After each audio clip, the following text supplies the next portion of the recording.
Sarah Masterson. I'm Associate Professor of Piano and Music Theory at Newberry College in South Carolina. For several years, I've been working on a project reconstructing and recording Philippa Schuyler's piano work, 7 Pillars of Wisdom. Schuyler was a composer, pianist, author, and journalist, most of whose works have never been recorded or published, in large part due to her early death at age 35 in the Vietnam War. 7 Pillars of Wisdom was written sometime in 1964 to 1965, and while it was performed by Schuyler during her lifetime, the manuscript pages have been scattered amongst archive boxes since her death in 1967.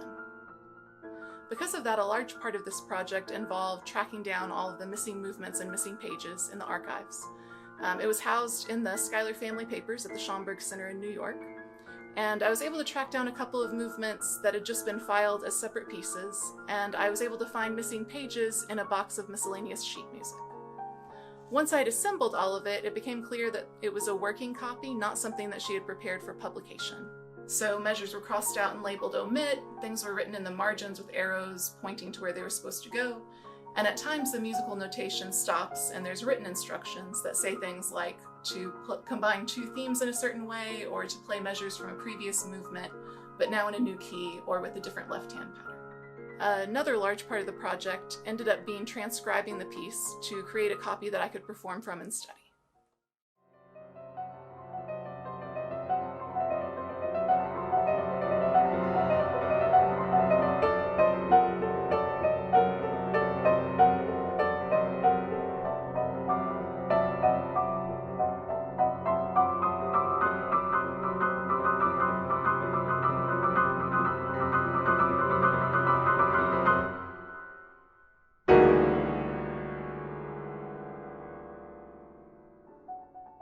To explain a bit more about the piece itself, 7 Pillars of Wisdom was inspired by T.E. Lawrence's memoir of the same title, which was also the inspiration for the movie Lawrence of Arabia.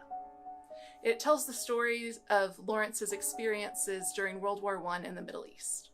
Schuyler was very interested in dissonance and non-Western musical traditions and styles. She traveled extensively from a fairly young age as both a performer and a journalist, spending a lot of time in Africa where she would study the local music as much as possible.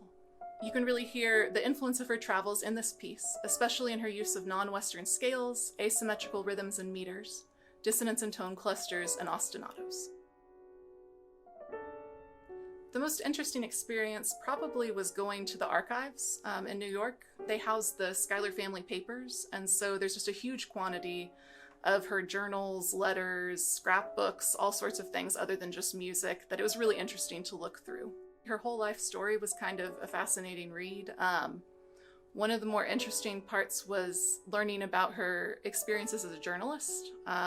Particularly during the Vietnam War, she would actually disguise herself as Vietnamese and was able to get into areas that other American journalists weren't. So she was in like a lot of dangerous areas and hot zones.